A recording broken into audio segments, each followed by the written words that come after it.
on Star FM. Tilda live, shocking, strange, bizarre. Star FM, sounding good all the time. Oh yes, sounding good all the time indeed. Makadiko mativimana enyika. Linjani bakwethu-ke kuzindawana zonke lapha elingalikhona kusangana kuyo kwathukita pane chenyu chirongwa apo tinokunzira inyaya dzakasiyana-siyana zvinoyera zvinoshamisa zvinotyisa zvinoda kufumurwa siletsela-ke izindaba okuzilayo okwetusayo lokufuna-ke ukwenjula tichanzwawo zvekare nyaya kubva kumaphephanhau edu re-H Metro pamwechete nerekwayedza tichizopinda munyaya dzekumajere tichanzwa hurukuro dzatinoita kane vasungwa vari kumajere sizakuzwa-ke ingxoxo esizenza-ke lava lezibotshwa-ke ezisemajele siyazi kulezi nsuku vaphumile vanikwa-ke i-amnesty toze amazuva anayo kwakaitwa amnesty vakabuda vasungwa tovatambirawo-ka tichivimba ukuthi navo vachaitawo hunhu hwekuti vanogarika nawo uyezve asi toziva nebasa rinenge rakaitwa kumajere ikoko muchidzidziswa kugarawo nokuitawo vanhu kwavo zvinoendeka saka behind bars nenguva dza10:30 11 o'clock Miss P wabantu vanenge vapano Miss P wabantu yaveselapha-ke kuchirongwa couples quality time saka ndo mamiriro akaita chirongwa chedu iona-ke umumo-ke wohlelo lwethu namhlanje tinokutambira nemufaro mukuru WhatsApp platform tukukona ima-messages ari kupinda kungonzwa kungoti dzangoti gedye taona ma-message atanga kupinda tinokutambira imese nemufaro mukuru vakateerera vari kudzimba vakateerera vari mudzimotikari vari mumichovha vari kunanga kwakasiyana-siyana tinokutendai uye tikutambiraika nemufaro mukuru tisingakangani vari kumabasa vamwe ndo vari kuritanga vamwe ndo vakunoripedza tinokutambirai nemufaro mukuru uye tiripoka kuti tinge tichitandara tese saka ngatichigadzirirai kuti tinge tichipindaka munyaya yedu yanasi. Lead the daily news scene, delivering up-to-the-minute updates and insights straight to your doorstep. And when it comes to the weekend, nobody does it better than the Sunday Mail. Still number one, still going strong. Trust in the tradition of quality journalism. Trust in our daily and weekly newspapers. Whether it's breaking news or in-depth features, we've got you covered every day of the week. We are ZAMP certified as the #1 daily and weekly papers. Grab a copy of the Herald and the Sunday Mail every day and every week to enjoy #1 quality content from trusted news sources.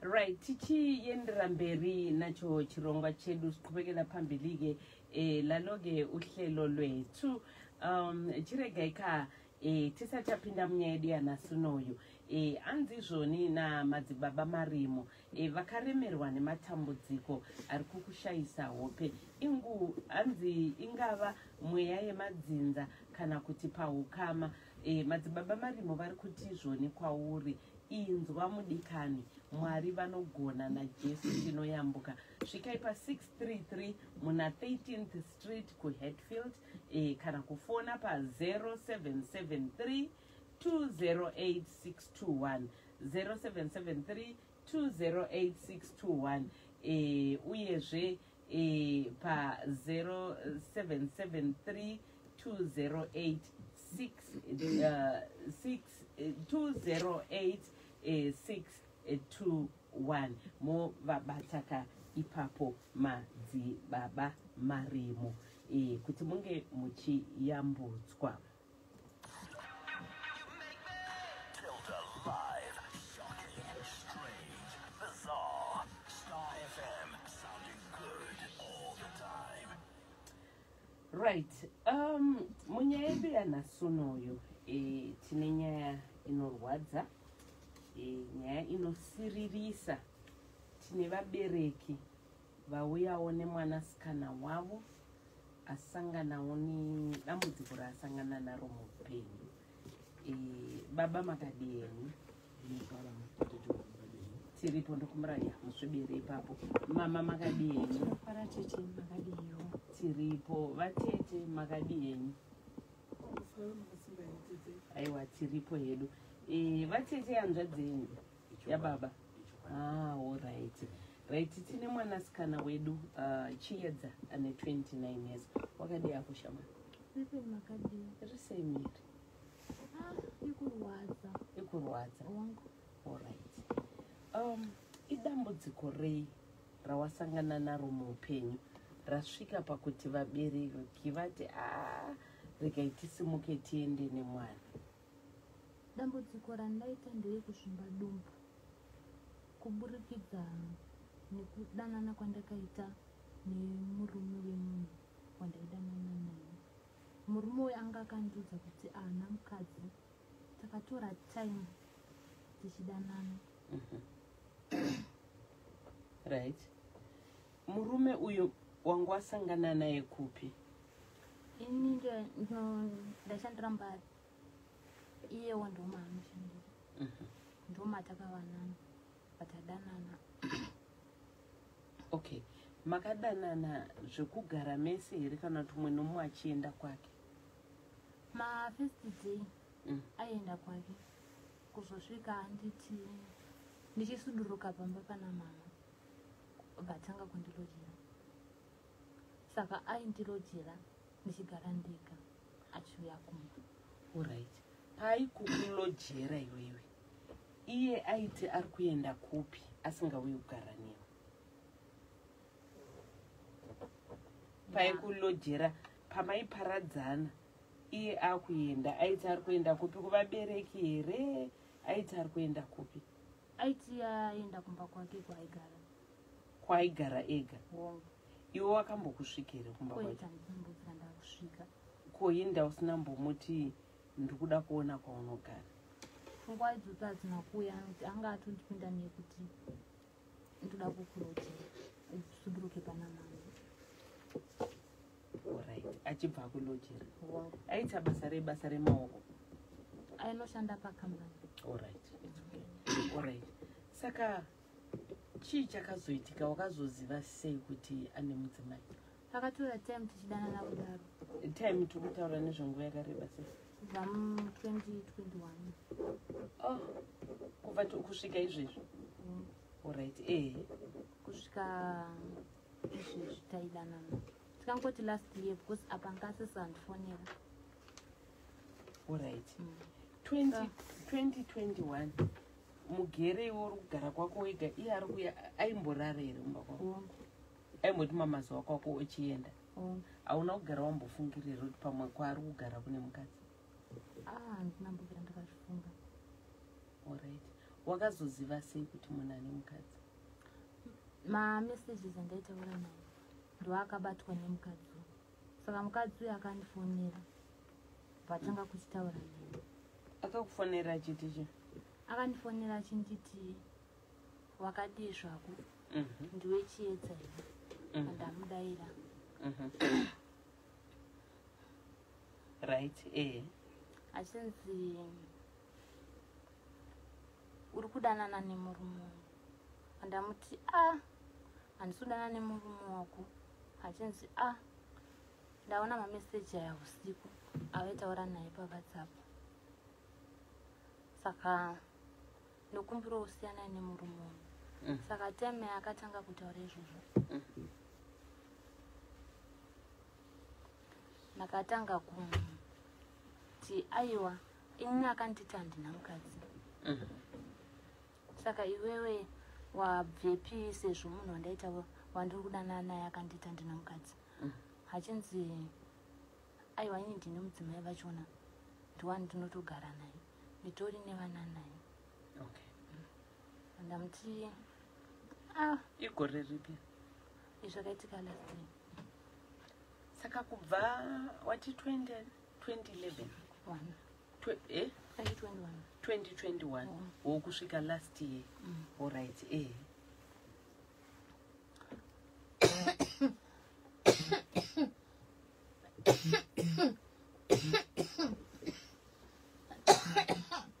Alright. Matese tipe umbrella.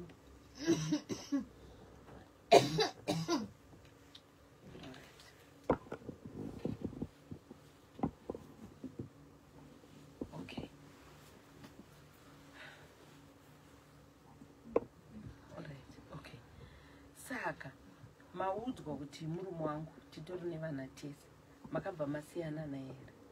Kwete. Ndakaramba iye makamubvunza? Ndakamubvunza. Akatombondirambira kuti aiwa haasi mukadzi wangu, iye hanzvadzi yangu. Ndamuti ngatichienda tinoonani, ngatiende tinoona tete sezvo iri hanzvadzi yako. Abva aramba. And then?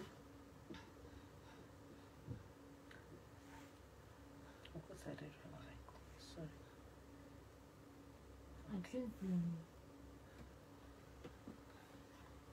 Handikwanisi kuti tozoenda tinoona tete vachona kwete kunovaona izvezvi.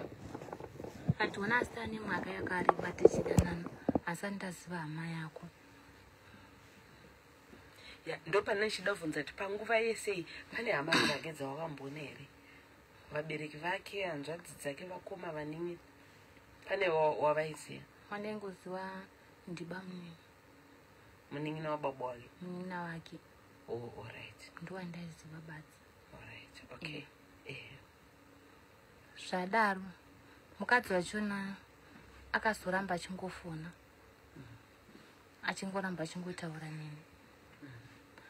Saka akatanga kuzondipopotera pafoni.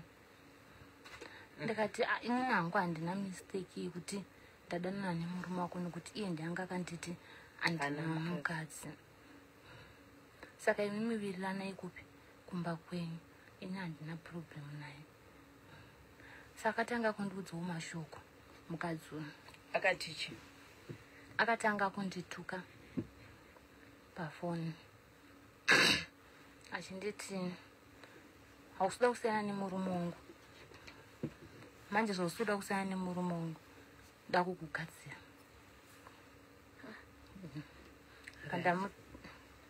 Ndichibva ndamuti muda kundigadzira dambudziko riri kumurume wenyu nekuti iye ndiye akandinyebera. Ini ndinotogara kepesi kuti angati akutoita zvekuganzirana zvazvi. Unewo chiganza? Ini handakupindurawo. Iye achinditukawo. Pandatozosvika pakumuti pekupedzisira pachona ndakamuti sorry. But iye anga atotaura kuti ndikuda kukugadzira. Kune kwandiri kutoenda endipe mapictures ako ndinawo. Ndikuda kukugadzira. Uri kuona here vanonzi vakadzi achinditumira mapictures ekuroorwa kwaakaita nemurume wake. Apa iwe murume uri kumubvunza here kuti kweyo wakandinyepera? Ari kuti chi? Ndakamubvunza ndiri kubasa. Aitichi? Akazobvuma papaya kuti zveshuwa ndine mukadzi, ndoda kuita 2 vakadzi. Iwe ubva wachichinazvo? Sezvo munhu wandanga ndatura time ndichidanana naye ndandangozvitambira ngoti aizoki tongogarisana. Saka mukadzi akanditi handitwe barika. Okay. Saka ndakakugadzira barika rinobva ratopera. All right. And then? Akazosvika pakupa hama dzake mukadzi namba dzangu vari kuSouth. Vakati ndokumbira mutauri nemusikana uyu andifuyisa kuti murume wekumba anoti nhasi akauya mangwana hauya. Saka ndaitaura nemunin'ina wacho nabamunini wacho. Saka bamunini wacho ndakasvika pakaudza kuti nditori nenhumbu. Wangaona? Nanga ndane nhumbu last year. Okay. Nditori nenhumbu ine 4 months.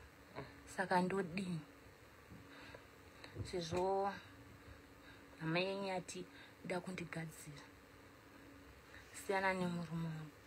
Saka bamunini wangu nditi imi muchingosiyanai nazvo, musaramba muchidanana naye. Bamunini ava ndaitaura navo vari pabasa. Saka mama meseji yangu asingapinduri.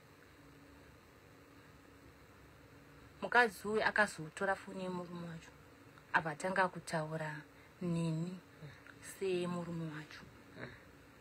Ndichitaura neni mameseji paWhatsApp.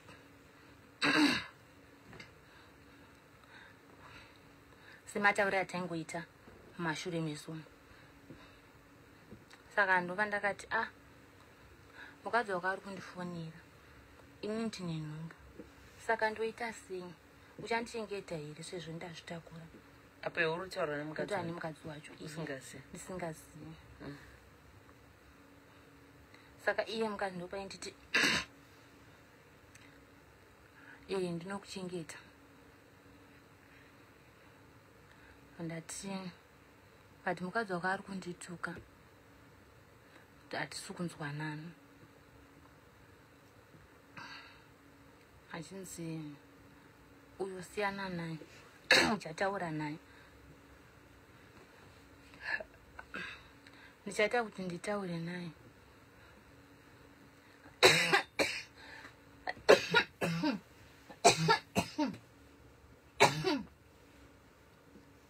Ndichaita kuti nditaure naye tonzwanana. Saka ine ngura manje kumufosekedza nchiti iwewe usarambe uchitaura neni. Mukadzi wakachiramba achindituka, mubudire pachina umudze, nokuti iwe ndokaudza ini kuti unondida. Saka mukadzi wako ari kuramba achingondituka. Alright, handi pakatanga dambudziko. Chii chakazoitika? Dambudziko rakaitika nderekuti ndine nhumbu kudaro. Ndakatanga kurwara. But marwara andakatanga ndichiita zvezvekuti kana munhu une nhumbu unonzwa kupera simba, unonzwa kuita sei, ndo matangira ndakaita. Makumbo bva akutanga kuzvimba. Mama akambondibvunza kuti nhumbu dzako dzese, ndine vana 2, nhumbu dzako dzese unozvimba here makumbo? Iva ndati handisati ndambozvimba makumbo, sezvo pamwe kuri kutanga kuita sei kutakura iyoyi handizokuti. Alright, makumbo azvimba kubva wadini? Nhumbu yakazofamba sei? Makumbo azvimba nhumbu ndakasita miscarriage muna December. Nhumbu yanga nemwedzi mingani? Yanga ne6 months. Ndakaita miscarriage kuri musi wa23 December. Takabva kumba musi wa22. Ndakazo uchienda kupi kuchipatara? Kuchipatara. Vatava pachipatara vataenda kuhospital Chitungwisa. And ndakazoita miscarriage. Ndakasununguka kunze kuchina kuri musi wa23. Mwana paashaya. Mwana ashaya. Nhamba dzemurume dzairamba kuti nditizive kuti apa akaziva kuti waenda kuchipatara, kuti taenda kuchipatara iye murume kuitana. Nhamba dzake dzairamba. Saka taida kumufonera kuti azive kuti mwana aita sei, mwana ashaya. Ndiri kuhospital. Nhamba yakazoita ndeyamadhamu yacho. Vanin'ina vangu ndo vakati kuti kambobata madhamu timbotaura navo. Wabata madhamu acho vataura naye. Madhamu acho vazoti rege ndimuudze. Kusazoziva kuti vakataurei kana kuti havana. Saka paidiwa hama dzangu 2 nehama dzemurume 2 dzekuti mwana apiswe. Padzashayika hama dzekumurume vatingoramba tiri 2, vataramba tiri 4. Alright, mwana achibva apiswa. Mwana achibva apiswa. Alright. Mukadzi vazofona bhiki akati kuna vanin'ina vangu ari kuramba saka ndinoitire kuti ndoeni ndosaina mapepa acho. Saka ninangu akangopindura kuti makasiyanei iwe nemunhu ari kunuku mese mbongori vakadzi zvinoda murume. Achinzi aitsoke. Pakazoya dhokta akaya akasvika akanitarisa ava nditi uri right ndaikumba meshawa tikasimuka patapinda mukomivhari yakumba makumbo anga ati sererei patangofungidzira kuti zvaperera papi ipapo. Saka dambudziko rakazongoramba richiita se richingokura remakumbo akutanga futi kuzvimba. Mama vaimunditi apa murume ari kuyera akazenga we haana mbobvera auya kana kubva pakatozofa mwana haana haana iye haana kuzotombobatika kusvika nhasi. svika nhasi. Alright, okay. Pata mama achinjiti sunga dumbu ndakatanga ndichasunga ndisingazive kuti kugadzirwa kwandaita. Kana uchiti kugadzirwa kuti wakaziva sei kuti wagadzirwa? Alright, ndati ndei kumberi. Alright, ngatingoenda pawakaziva kuti wagadzirwa. Wakaziva sei? Kuti ndizive kuti ndakagadzirwa ndine muzukuru wangu anogara kushamba ndiye akatamba front anga ane namba dzamai avo saka aitaura nawo achiti saka naikogo uku wangofa here imimi murepo tikukumbirawo kuti mutudze chokwadi hapana here zvamakaita kuna koko. Akambotanga acharamba baba wangu achimufonera achimubvunza apa wangu wakuzvimba nandakuzvimba ndaizvimba miri wese izvi ndizvozvimba miri wese tikuona face yese yakazvimba. Alright, pauri kuzvimba uri kurwadziwa kuzvimba chete? Pamwe pacho ndinongozvimba zvosvika kumakumbo asi mudzike. Alright. Anenge achirema. Alright, it's okay. Chimira tiende kuvabereki vako. Baba, manzi makakwanisa kutaurawo nemudzimai womurume yakaidana nemwana wenyu? Akati chi?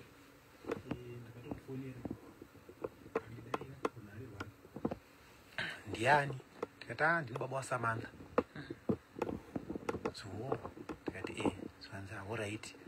Mukutara chiedza kudanana nemurume wangu. Tikati chokwadi. Ndiye ndiri kufona nezvake.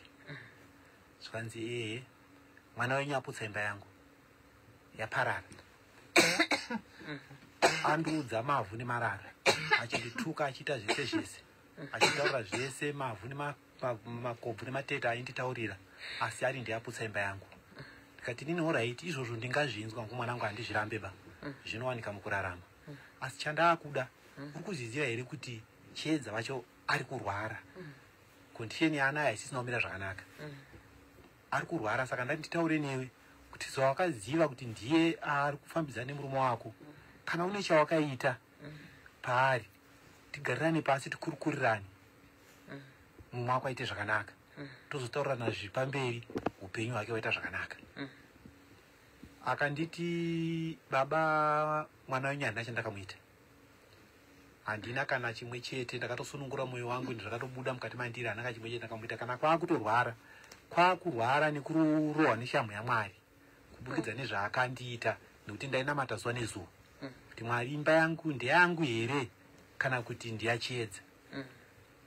Saka yatoshamhu yaMwari handina chandakaita kumwana wenyu kana ndikatomuona akandiparadzira keimba satori mukoma kwandiri noti mukuru kwandiri akataura zvaakataura ndikati alright kana hapana chawakaita ndaikudza mupani zvawakaita titaurirane saka pasina tingaendere mberi tichita zvisina magumo saka regai tingosiyana zvakaita sei zvakadaro zvanzi alright baba zvakanakai nemuchingondizivisawo kuti zviri kufamba sei zvakamira sei nekurwara kwaari kuita ndobva tambogumira takamira papi ipapo ndirina muna January February gore rineri atobva mukuita miscarriage akaita iyoyo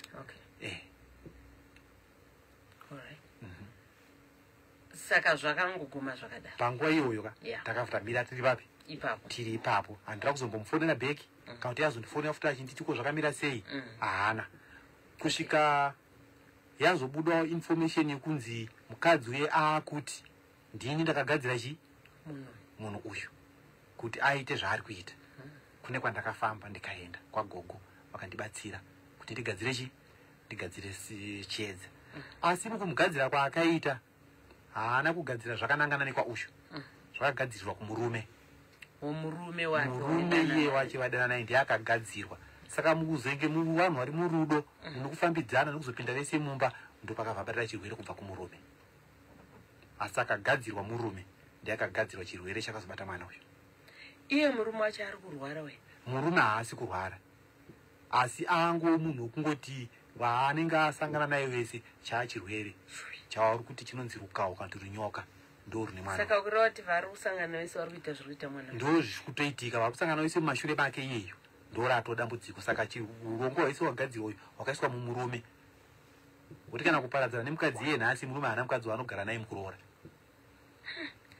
saka manzwa kudaro ubva madi tanzwa kudaro abva mukutaura nemuzukuru yakurehwa uyu muzukuru akati aiyo iyi nyaya zvayadai imimi ndakukupai kuti mukadzi uyu ari kuti mwana wenyu aite zvakanaka inini ndoda kuripwa gogo vakandigadzirira ndakavapa mari inokwana kuita $200 US kuti vagadzire basa ripi iro rawakaita ivo gogo pachavo vachada yawo uripwa hatizivi kuti uripwa hwavachada gogo unenge wakamira sei asi mukadzi kuti gogo vachada yawo mari yavacharipwa kuti wapfudzunure mishonga yawakagadzira inini ndichida yangu yandakanokanda muhari yagogo kuti gogo abate basa rangu saka yangu inini $200 kozoti yagogo handizivi kuti gogo vachadawo mari iyi saka wiriranai kumhuri kwenyu ikoko kuti mari iungane mondishiedza mari handipiwe ndiri ndega mari ndinopirwa pamberi pagogo ndo pandopirwa maripi pandopirwa mariwe muzukuru vandiudza ese vandiudza maudhi acho vaisendera nemuzukuru vanditumira ndikataya pakanaka chega ndizomufona nditaure naye ndokubva ndamufonera ndikati mari yapo panzvimbo sokutaura kwawakaita kuti mari kudikanwa iuye nokuti pane madays apo ekuti mwana aparari ndo pakarongwa kunzi pane musi wa24 April usati wadarika mari inofanira kuva yapo 24 April ndimangwanaka ndo zviripo ndosaka maona tafamba akataura kuti 24 April ndiye mukadzi iye ndiye akataura date kuti date akaripiwa ne nagogo kwaakaenda ndokutaura kwaaita kuti gogo ndo akatondipa date kuti date remwedzi wakati waApril risati radarika nokuti urongo hwakarongerwa mwana wakwakarongo ndokunzi paakashandisa mishonga yawo wachinzi 6 months kana sikakanganisi saka zvimwe kuda date rakataurwa rairingana nemadays ekurongana kwakaita mishonga yawo saka tiri kunotadza kutoedzerwa naye hatizive ndosaka tati tifambe tibatsirwe ndohondo ribachi zvadaro ndataura nemukadzi zvanzaya zvakanaka namari yangu iripo tinoenda kwagogo ndikamubvunza tinofamba sei akandipa madirections yekuti tinoenda sei kwagogo zvechokwadi tikawirirana saka uyu makampa $200 aiwa chandakaita ini ndechekuti inini handina mari patanga dambudziko remwana uyu pabuda mari kusvika pari nhasi pabuda chi pabuda mari zvamuri kuona kadai so ndakatanga ndichifamba ndichienda mumaprofiti ndichiti mwana wangu zvinokuda tinonzwa tsananguro kune vanobatsira kuti tinzwe kuti dambudziko rapinda pamwana idambudziko rerudzii mumwe nomumwe aitiudzawo zvake aiwa endai apa munobatsirwa uyo anozvigona endai apa munobatsirwa uyo anozvigona tichingoenda tichidai zvishayachi urwere uchikura chandapiwa ndanopa mwana wangu mangwana ari kundifonera ndato serious hazvinomira zvakanaka chandapiwa ndikunopa mwana mangwana ari kundifonera ndeta hazvinomira zvakanaka kusvika pandazonzwa nawe kunzi ndini ndakamugadzira ndikati aiwa simba ndana ari kutsvaga chi munhu tionane kuti mwana aite zvakanaka. Zvadaro shuwa ndakamufonera ndikamuti mari ndaanayo ngatisangane kuti mwana aite sei. Agati kuti situation haisisi nomira zvakanaka mwana anga panguva yakaoma ndimadheti amawerenga nokuti dheti tatoridzwa paane svondo. Makatorunzwa mamanje manje hapana svondo iroro ratabva rero ndopataudzwa dheti kuti 24 April haasi kufanira kudarika kana akadarika ziwiki rachero ramusi kudarika mwana wenyu takutochema nhamo kana musina kuuya nemari yangu kuti anooronorwa nagogo. Ndikati aya pakanaka mwanangu ngatiita tichisangane tosangana papi ndobva tipa directions kana maani mari yangu pakati tisangane toenda kuna gogo. Tasvika kuna gogo ehe mari munonopa gogo ndochanipa chii nokuti mari hamusi kusipa mumaoko mangu muri kupa gogo ndochanipa mari yangu. Ndikati aya pakanaka zvechokwadi takaenda pagogo tikasvika tikatomusvikira iye ato wako naamai vake nasisi vake nevana vake vairi vacho utavanzani vana ivavo tikasvikira vese vatori pamba pagogo. Tasvika papa pagogo sho wakatitambira tikapindamo hapapindwe mahara kuti takatochera tikotodiswa nazina mari saka topapinda sei akutonzi kuti mupinde mukati munenge mune mari yamabhadhara tumupinde mukati. Munhu ega ega rupe nemumane mari yake anobhadhara haisii kunzi ndiye family aiwa munhu nemunhu muri 10 mwene mwane yake mari yakubva iri same amount pamunhu yamuri kubhadhara kupinda mukati. Kubva mapinda ndobva tapinda sho watagara taona gogo kukurazanzi chokwadi mwana wenyu pano ndopakaroyiwa usho akaroyiwa papi saka zvamaya pana pamai mauya patsime ini ndopaanoponera kwese kwamungaende mungaende kupi zvandakaisa apa kugona kuzvibvisa zvinotobviswa neni ndakazvigadzirisa ndindirobvisa zviri apa ndikati agogo musati auye kuti mwana aite zvakanaka zvanzi zvino mwana wemai naye kuti aite zvakanaka uyu mukadzi ari apa uda mari yake yaakashandisa pano kuti ndimugadzirire basa rake asi haana kugadzira mwana wenyu akagadzira murume wake ndiwo akagadzira. Saka zvati hondo yese yakumurume ndo achafamba achikonzeresa kuvakadzi vese vachagara navo vese anenge achiwapa mwana uyu atone rukawo kana kuti runyoka ndo rune mwana uyu. Saka pari kuda mari yemukadzi uyu ndoyekutanga yaakauya nayo pano $200. Mabvisa mari iyoyo mwana wenyu kuti aite zvakanaka ini nishandisa yangu mishonga ndioronore zviri apa ndinoda mombe 2 asi pano handina danga ndoda iri mari ndine chikwama handina danga ndine chikwama chinopinda mari uya ndinge ndaakuda pano kuti mwana wenyu aite zvakanaka. Mombe imwe chete mandipa ndokugadzira mwana wenyu tozosainana inenge yasara pamombe imwe chete $400 US. Kana maona kuti mari andachaja yawanda munongonotenga dziri mombe dzacho mai nadzo pano ndotengesa ndega ndo zvandiri kuda kuti mwana wenyu aite zvakanaka nemishonga yangu asi hazvishande murume akakonzeresa asipo nekuti pane zvandiri kuda kumurume pane zvandiri kuda kumukadzi tosangasa nemishonga topa mwana wenyu onwa zvanaka. Saka urwere makatohurera tete musataise mwana akadai so akazvimba pari pamwe zvamuri kuona zviri kunze kwehembe bhozi kana munhu orwara wozvimba nemagadziko kurwara atoda dambudziko haafambi ega pakusimuka pepasvika apa pari kuna kupunzika. Saka zvinhu zviri kurwadza zviri kutambudza saka tauya kuti tidai so tinzwara tobatsirikani kuti tozviitawo sei dambudziko rapa rakutotiremera. Saka apa murida kubatsirwa nei nemari yemombe dzinoda nagogo here kana kuti nemunhu anogona kumubatsira? Isusu tiri kuti mwana asunungwa aite zvakanaka ingava iri mari yekuenda kwagogo angava mhanhu zviti ini ndokwanisa kumubatsira kuti aite zvakanaka ndokwanisa kuoronora asi gogo akabheja kuti zvangu ina hazvibva pazvisina inini muridzi. Saka mari isusu hatina mandipa nhamba dzagogo vacho ndamboedza kuti ndivabate foni yavaisi kuita ndachida kuti tinzwe kuti zviri kutaurika izvi vari kuti chii ndizvo here. But foni yavo iri kuramba. Cho inga pakaoma naye amai ndimi muri kugara nemwana atambudzika tete kubva gore rapera mwana wake vachitende kuchikoro ndotengesa madomasi echo ndakatobhuruka tete ndazoya kuti ndibatsirana uneni tete mwana wakapure chete ndatambudzika tete inini kubva gore rapera muAugust. Ndoda kuwana ido tunabereka. Zvishiwa mukadzi takamuna tikamupa ruregero kuti vana vanokanganisa. Tikukumbira ruregero mwanangu. Mwakonge ite zvakanaka. Apa zvinodedhira ini. Shame. Zvinodedhira. Deadline yamuri kutaura ndimangwana. Mangwana. Ndimangwana. Ndinenge sina mwana wangu tete kana ndimiwo. Amai. Munonamata here. Namata tete nanamata tete. Unokunzwika here. Kuti pandinongotanga kungoti Mwari. Zvituva zvandibata. Ndikubatikana tete nomwana wangu. Vana vake vachaenda kuchikoro.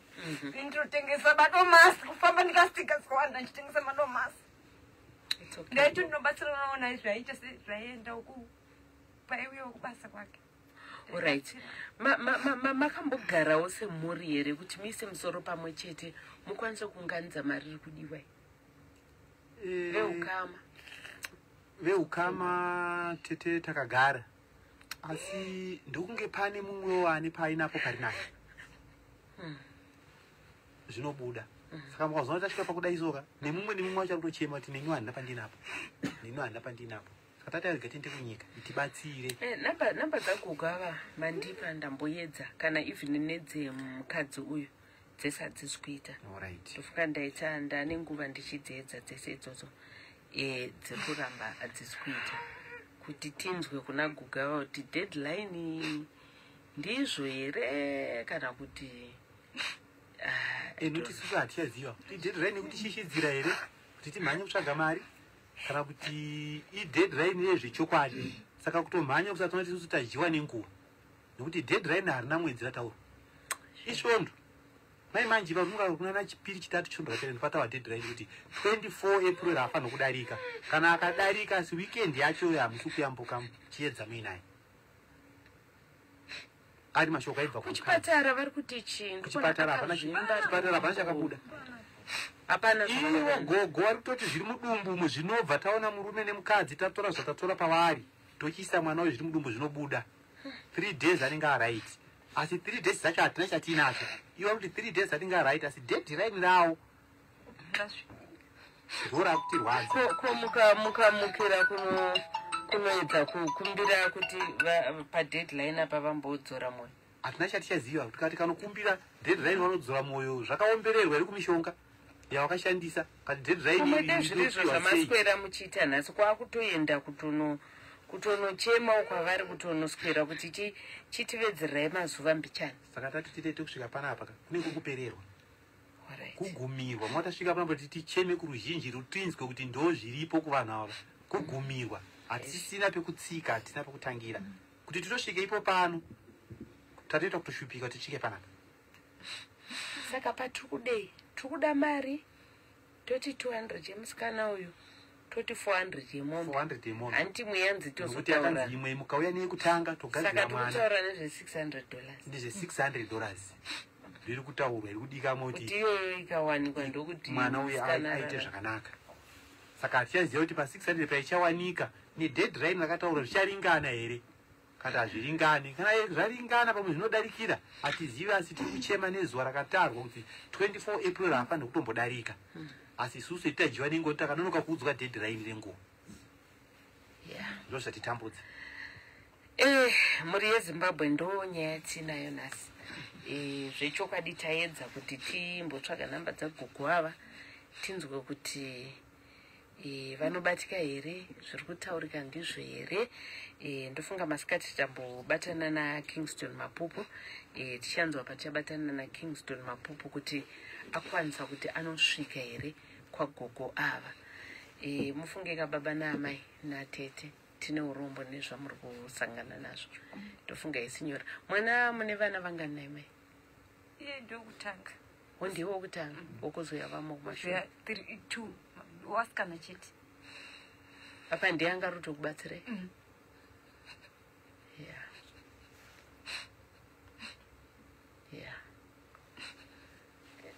Mama ndimi muri kutochengeta mwana kutoona zvese yeah. Okay, right. Saka varuda kubatsira munogona kubata babu achiedza pa 0788 723 338 0788 723 338 ndo pamunokwanisa kuti munge muchivabata ipapo. Mama shoko renyu rekupedzisira kune vanhu vese vakateerera.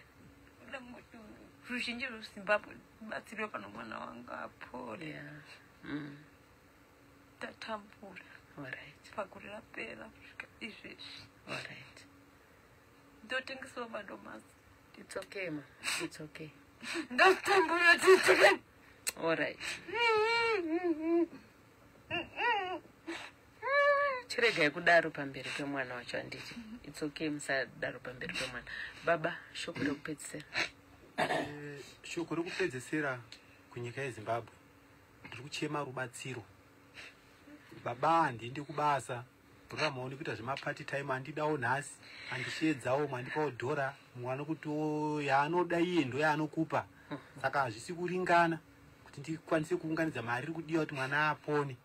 Deadline ratarwa rasvika, mwana ukamutarisa zvaari unofanira kupinda murebha nhasi, asi iri dumbu rokupinda murebha riri dumbu rine mhepo mukati, haana chainacho, miri vese magadziko yese akazvimba, hapana pasina kuzvimba. Kutsoka nekutsoka zvinodambudziko. Ndatambura muri Zimbabwe kuuya kumhepo kudai kutsvaga rubatsiro kuti tibatsire iwo mwana apone. Ndo zvatonyanya kuchema chete, tonopa gogwawa mari yawo mwana aite zvakanaka. Tinotenda. Aiwa, tinotenda vatete, tinotenda nokuperekedza kwamaita muri handiti. Tinovimba Mwari vanoti, tinovimba Mwari vachatitira zvakanaka. Amai munonamata? Handiti mataura kuti munonamata handitika. Ngatichiisaitariro yedu kuna Mwari. Handiti hanzi isusu patinogumira Mwari ndo pavanotangira. Isu tikutarisa nguva izvezvi tikutoti tikwerufokuru kana dzakwana tamusi wa24 ndo pane deadline. Asi Mwari havasi munhu ende munhu asi Mwari. Handiti ka? Alright. Tinotenda nekuya kwamaita. Chiedza tinoimba uchaita zvakanaka. Handiti magadziko angu aita marunda nekugara, handigoni kurara nerutivi, kuti ndirane musana handigoni. Piro yangu ndi mama, kuye wakaita tete, wakatorarawo ndotoro bhebhurangeti ndota pamusoro pawo ndorara. Mune Zimbabwe wandibatsirewo. Saka murume kubva pahana kuonekwa? Hana.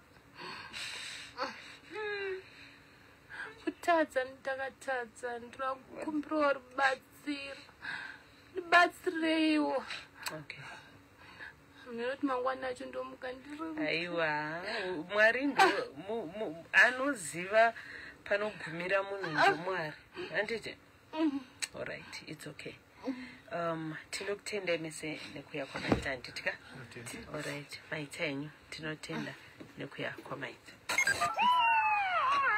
Star FM continues to shine.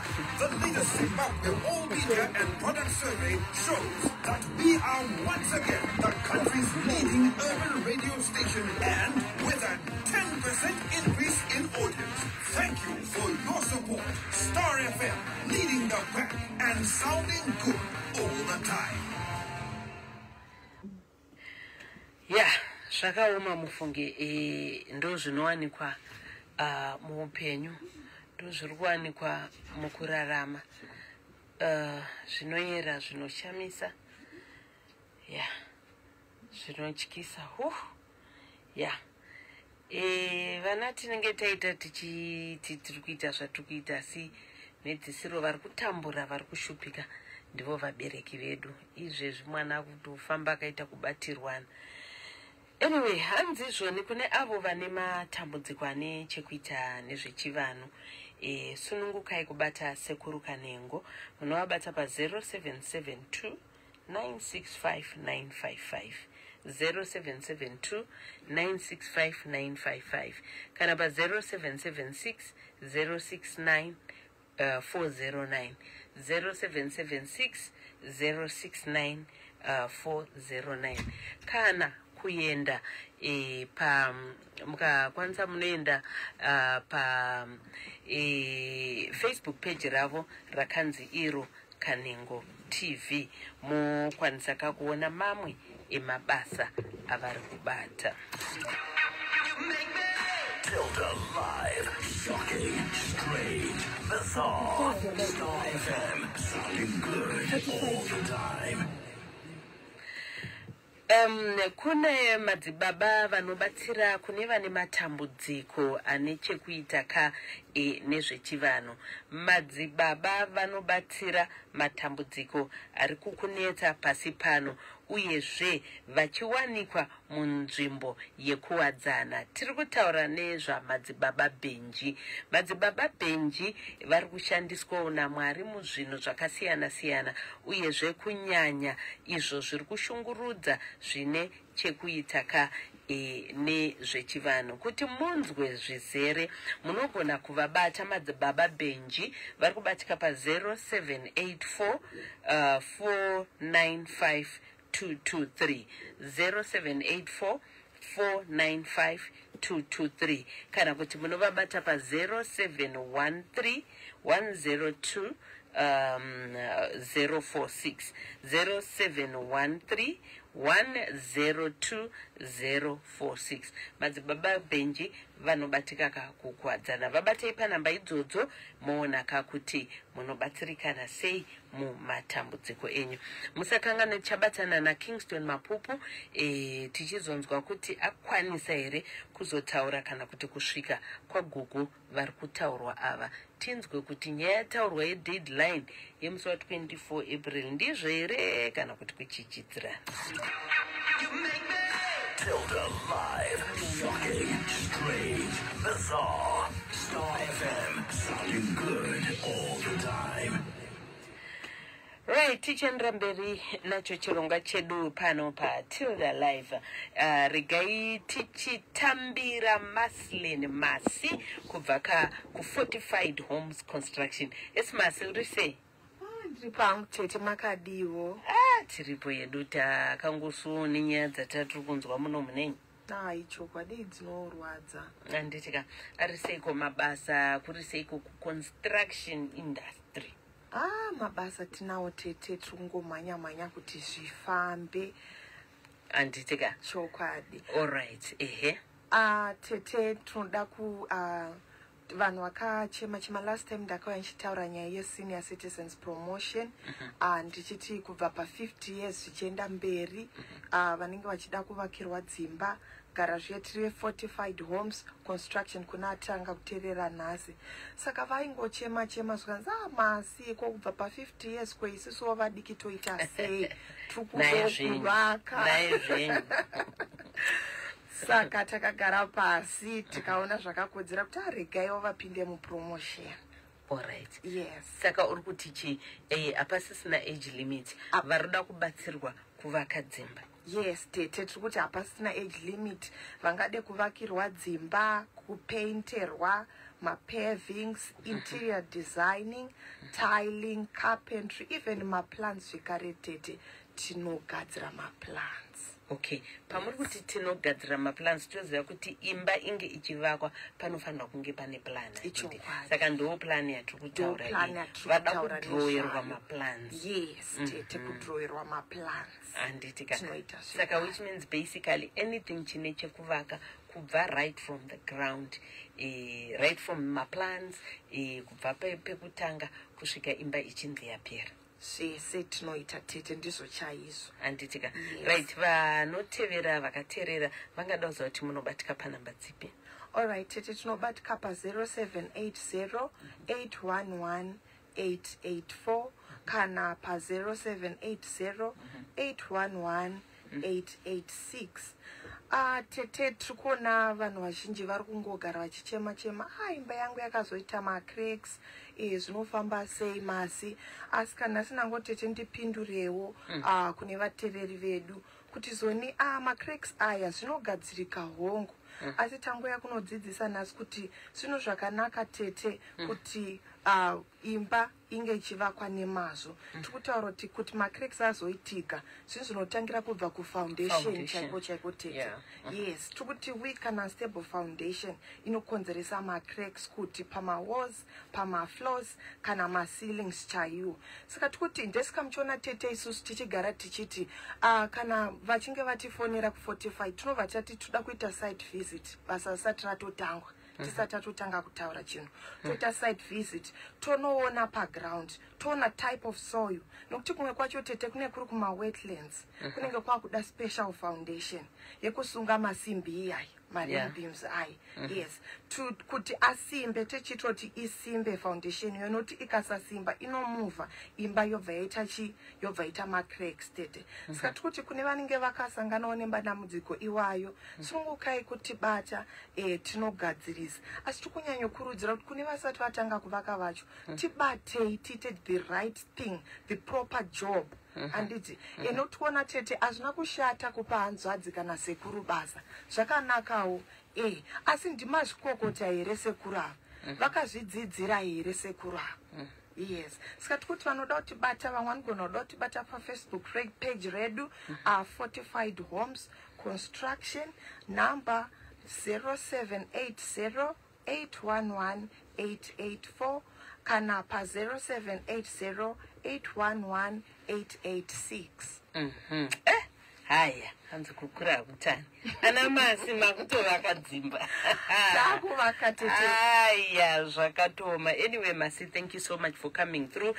Hanzi mangofunga zvekuvakirwa dzimba. Just think of Fortified Homes Construction number 0780 811 884 kana 0780 811 886. Thank you so much, Masi, for coming through. Thank you so much, Tete. Anditika aiwatatenda.